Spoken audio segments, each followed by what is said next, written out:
আমি উপস্থিত আছো ইজিপ্তৰ কাইৰোৰ বিখ্যাত মিউজিয়ামত। সমগ্ৰ পৃথিৱীৰ আকৰ্ষণ এই পিৰামিড মামি সংৰক্ষিত হৈ থকা এই মিউজিয়ামটো। আৰু আজি আমি চাম পৃথিৱীৰ আটাইতকৈ পুৰণি মৃতদেহ।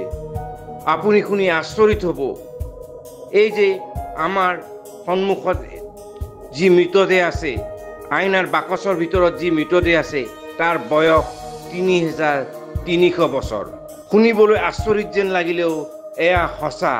আপুনি ইতিমধ্যে জানে ইজিপ্তৰ পিৰামিডৰ কাহিনী, ইজিপ্তৰ মামিৰ কাহিনী, ইজিপ্তৰ যিসকল ৰজা যাক ফাৰাও নামেৰে জনাজাত আছিল, তেওঁলোকৰ যেতিয়া মৃত্যু ঘটিছিল তেওঁলোকক মামি বনাই সংৰক্ষণ কৰা হৈছিল। আৰু সেই মামি বছৰৰ পিছত বছৰ ধৰি সংৰক্ষিত হৈ আছিল, আৰু ইমান বেছি বছৰলৈ সংৰক্ষিত হৈ আছিল যে 3000 বছৰ পিছতো আমি এনেকৈ দেখিবলৈ পাইছোঁ। আমাৰ সন্মুখত থকা এই 3300 বছৰ পুৰণি এই মৃতদেহটো টুটানখামন নামৰ এজন ৰজাৰ, ইজিপ্তৰ ইতিহাসৰ বিখ্যাত ৰজাসকলৰ ভিতৰত অন্যতম এই টুটানখামন। এইজন ৰজাক লৈ, এইজন ফাৰাওক লৈ অজস্ৰ কাহিনী আছে। তেওঁ কিমান ধন সম্পত্তিৰ গৰাকী আছে তাক লৈ বহু কাহিনী আছে। আৰু আমি আজি সাক্ষী হৈ ৰৈছোঁ কাইৰোৰ এই মিউজিয়ামত টুটানখামনৰ এই মৃতদেহৰ।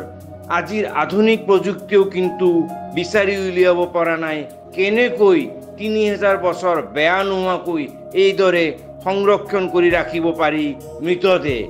পৃথিৱীখন ৰহস্যৰে ভৰা, বহু ৰহস্য মানুহে আজিও বিচাৰি উলিয়াব পৰা নাই, বহু ৰহস্যৰ সমাধান মানুহৰ হাতত আজিও নাই।